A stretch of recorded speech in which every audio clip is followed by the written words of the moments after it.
course, are they're good teams, and I do think they're going to figure things out.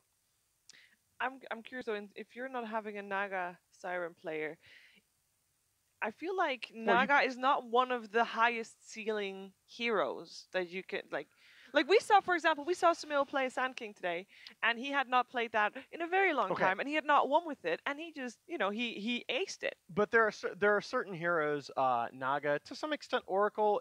It's not necessarily about the individual player on the hero; it's about the team being used to playing around it. Okay. So you as a team, you have to be used to be used to playing around sleep in certain situations and at different parts of the map. I think if we have a switcheroo, and this time around, if the picks are different, maybe if Fnatic is first pick, maybe Yeah. VGJ Thunder leave out the gyrocopter Mhm. because they seem pretty happy with the way that they were running against Yeah. gyrocopter Get at that gyro Bucharest, Luna. right? They were pretty happy about it, and we know that like Fnatic were like first picking gyrocopter Oh, yeah. every single Oh, time yeah. they could. In fact, in that last game, they banned the gyrocopter against VGJ Thunder to make sure they couldn't get their hands on it. So they very clearly think that it's a strong enough hero Yeah. to warrant that consistent first pick. So I think that would be an interesting change of pace that VGJ Thunder may feel better about their openings. I'm I've gonna never expect liked Siren the still to be banned though. yeah. I've never liked the Omni Knight one opening. I don't know. It seems First like pick. yeah, it seems like it just gets exploited too much. That Yeah. you're either good, like you either end up in like some 1v1 that you don't feel good about, or more likely you end up in a pace of game that you don't feel good about. Yeah, I like first phase Omni a lot better if I have second pick, so that I'm guaranteed, so that Yeah. I know I'm going to get the combo with it. You know, like the way that VP pulled out the Omni gyro unexpectedly in the final in Katowice. But yeah, first pick, especially with the Rubik still on the table, which it's Yeah. always going to be, because Yeah. you're rarely going to see that as one of the first 6 bans. That's tough. It is tough. And previous game we kind of said this was not necessarily an outdraft, right? Game number one. I mean, sure, it like on Mm. hindsight maybe slightly, but at the same time, that was all credit to Fnatic exploiting the draft of VGJ Thunder. I think the Enigma was the biggest problem. Mm? Is that Sure. I think the fourth pick Enigma is what gave Fnatic the biggest advantage, because I think Lina is like, okay, Lina's kind of a bad hero, but theoretically it should kind of be good. I think the last pick TA was pretty good versus Void and everything, but I think the Enigma really solidified that it was just going to be a very awkward draft from VGJ Sure. Thunder, right? Where they pick up this Enigma and it's like it looks a little weird with a Furion on the table and everything, but it forces this Void pick. You've got Void Right. Omni, and it's just such a. It feels like such a bad.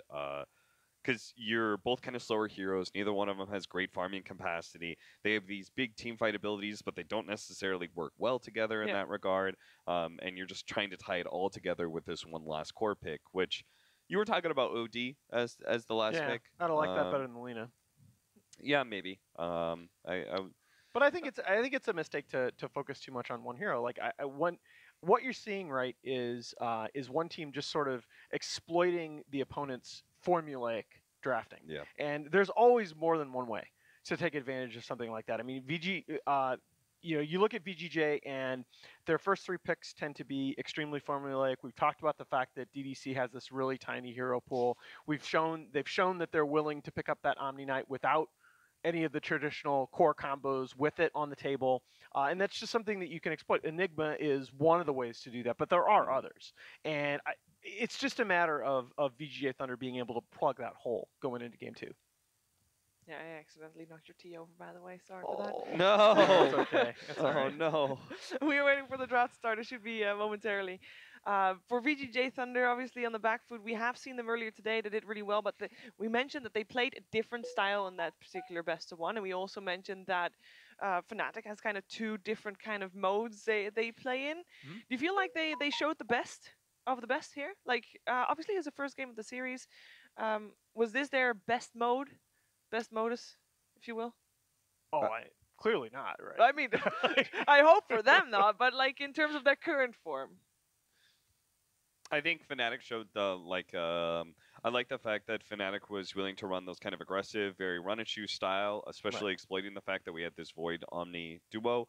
And I think in turn VGJ Thunder tried to play one of those slower post lineups. Again, I think they got a little bit pigeonholed into this awkward situation with the Void. Yeah. But other than that, I think Fnatic can definitely switch this. Yes. They in turn can play the slower lineup. We've seen them. They have some cores that can be pretty greedy. Universe, Abed, even Eternal Envy, all known for their farming prowess. So I think they showed a pretty good fast-paced lineup from Fnatic. They played the kill bounty pretty heavily against VGJ, and yeah, I think it's always good to take that to VGJ Thunder because of the style that we were talking about, the way they were running things at Bucharest and even before that. At the same time, I think we saw in that game, we saw probably Fnatic's best look, I would say, in the draft, where Envy's on more of a self-sustaining tempo controller kind of carry. Abed's the explosive, high damage dealing mid. Universe, the farm-intensive team fighting offlaner. And we saw one of VGJ Thunder's worst looks in terms of their core combinations and the speed at which they're getting online. Like, again, as you said earlier, they were catching people off guard with Bucharest with their tempo, right?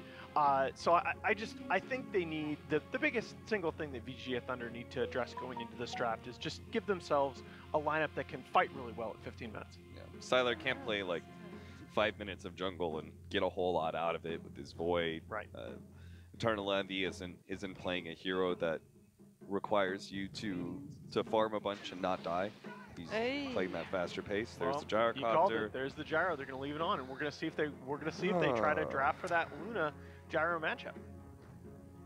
That's a risky one to leave in. Would you really, like, is the Coddle really the one to ban there? No, I think this is intentional. If they want to leave out the gyrocopter, they know they have a plan that they want to be able to run against it. Yeah, and they have Fnatic have shown a DJ Coddle that looked really good. So, are we confident in the plan of VGJ Thunder? Because it's still against a gyrocopter, which has been one of the more dominating heroes lately. I think it's fine. We've showed at Bucharest that they know how to be able to deal with this. Okay. So ET was one of the heroes that's banned away. I would maybe think about Disruptor ET would be fine. Yeah, this is going back to more their Bucharest mode open, where they pick up they secure the freeze mid lane hero very early on. It's definitely a hero that's going to push tempo, that's going to punish opponents if they ever go out of lane. And they can, the good thing about VGJ Thunder is, and I'm not sure why no other team is really doing this too much, is side lane death profit like they do. So their opener feels a lot better because of it. But then again, Fnatic, I think they're also okay with the Death Prophet opening because we've seen Gyrocopters match up against Death Prophets plenty of times in the mid, and they also get an Ancient Apparition, which is still in the pool. Yeah, that's to me the big risk you take with the first phase Death Prophet is that it gets heavily countered by the enemy supports, and all of a sudden, Gyro, more of a spread damage hero than a burst damage hero, but he can output a lot of spell damage in the mid game, and once you're ice blasted, that ends up feeling even more threatening to the Death Prophet. Yeah, this is pretty awkward. I'm not sure if I'm down with this or VGJ Thunder because there's no Omni to be able to pick up. They can't really get. I don't think they can really work Oracle into your duo, your support duo as well. Maybe I guess Tusk is one of the only 4 positions that provides a save mechanism for you. Yeah, and you really badly need that save against, again, the kind of AoE save of the Snowball is very natural in this context with the call down and the Ice Blast. No, again, it's just the way I saw this series is that, Fnatic, in a classical sense, if you hide the team names, Fnatic will probably going to win the drafts. But again, this is the way VGJ Thunder wins. They don't necessarily have the biggest hero pool. They win on execution. Yeah.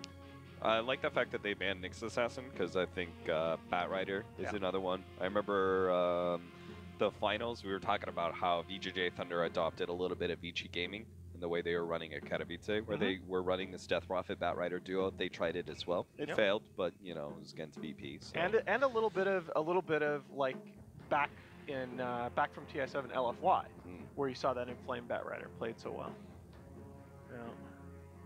And this is definitely a lineup that you don't want to let Fnatic get set up. Ancient Apparition lineups, I think you always want to try and run into as much as possible. How would they ban the Batrider? Yeah. Huh. How important for Fnatic is it to have Abed on a tempo controlling hero like he played TA last game. One of those. Are we going to argue about the tempo? Like, this is funny because you could legitimately now like argue what do you mean by tempo control. The big thing is like. Sure. Yeah, I mean, no. okay. I mean, like your typical Yeah. mid hero that is a playmaker. No, that's the sort of. funny thing though, that Abed has an utterly unique hero pool in this meta. He's like the only mid out there that's playing almost exclusively the old school mid heroes, the invokers, the tinkers, right, the TA, and the the Ember Spirit. He like has I think he has more Ember Spirit games in this patch than like all other pros combined. No, 7 games. I wonder if they're gonna run like, if they're thinking of running like Pugner or something. Like, why didn't they ban the Tusk? Maybe it's just because they felt like that's really that all Yang can really be able to play here that enables the Death Prophet. But they banned both Underlord and Tide, the two quintessential Yang heroes right now, and Tusk is like one of those 4 positions that work so well with the Death Prophet. It was the only saving mechanism that you really had available to you, and it's something that Thunder had run before. Honestly, if I'm Adam and I'm watching replays, like I have not watched nearly as many VGJ Thunder replays as I'm sure that he has. I think banning Yang heroes is absolutely justified. I mean, he has only a few heroes left of his most recent, most played heroes. Legion Commander comes to mind. Yep. Brewmaster and Doom. Those are basically. Brew's out. Okay, sorry, Doom, and I mean, is Sand King, sure, maybe Puck here or there. I don't know. I'm probably the only person who thinks this. I actually really like Doom right now. I think Doom is underpicked, but. I'm fine with Doom. I'm not fine with Legion Commander though. No, LC is not a hero. Oh, that was like the Lenas all over again, where it was like, maybe this is still a hero, and it was just like, no, this is not the it's game to try that out. Oh, so tiny, huh? They go back to the tiny. What kind of position do they play the tiny? Is this an offlane Safe tiny? lane. And yeah, this has got to be a safe laner. Offlane tiny feels so awkward in this Yeah, game. it's the Siler the Tiny. Siler They Tiny? ran it a couple times at Bucharest, or at least one time. Yeah. I mean, he is. I think he's 5 and 7 with it in the last 3 months. Not Actually, too bad. oddly, it's Freeze is their biggest tiny player, but he's almost certainly going to be on the Death Prophet. Yeah, I would say so. Now, you brought up the side lane Death Prophet earlier. It's weird, right? That's one of those things that it just feels really awkward the first few times you play it. If you haven't scrimmed with it at all. Like you saw Dendi earlier in the dual lane against the Bounty Hunter, right? Bounty Hunter Sand King, and it feels very, very different. All right, and there's our NV hero. So this is probably going to be an Abed Gyrocopter. Yeah. All right, I'm down. It looks fairly greedy, but I guess that's justified with the supports they have. They can create that space. No, it's not. Is it still- It's not greedy at all. Like They can fight early enough. yeah. The guess. gyro Yeah. fights Yeah. really, really well just with levels because his power curve is really cool as a mid because as long as he's getting levels, he's going to have a lot of that spell damage that comes natively, and so he can fight even if he's not that farmed. I think what the cool thing is Fnatic with this Ancient Apparition Earth Spirit, which again is like one of the duos that they also really like to run. Is that they can run these 2 supports in the off lane. They can run it like they can easily threaten like a tiny safe lane or something like that. You know, they can gank into mid if they want to. It's so hard to like. It's so rarely that I see Tiny actually hard shut down. Like the game earlier today, where I mean, poor Crystallize just got absolutely pooped on, right? That is one of the few games that I've seen a Tiny truly shut down at the pro level. One more ban for Fnatic. And it will be VGJ Thunder that has the last pick in this one. And they need an edge. I feel like Fnatic is just looking pretty good even with 4 heroes right now. What are they lacking? What is the one thing that their last pick should cover? Some extra tower push, perhaps? Yeah, I'm okay with any sort of like DK or Pugna type pickup. No. I have no idea when VGJ Thunder run. What? They're out of offlaners now. For Fnatic or it's for both. Yeah, for Fnatic. For Fnatic. For Fnatic, yeah, I think you want like Enigma's not. I think as any good. kind of like tankier style hero that gives you pushing power. Is Yeah, pretty you good you for are right that I don't know, maybe a Batten. I almost question if VGJ Thunder have to like No, Beastmaster. oh somehow. god, yeah, well. Okay, there's the Universe Beastmaster. One All of his right, most they are And going an to famous switch heroes. up their Interterra, lanes. right? Okay. All right, cool. I was like, I swear to God, if they pick some sort of off laner, I thought they were just going to straight up lose. No, Sylar Death Prophet, that will be the answer.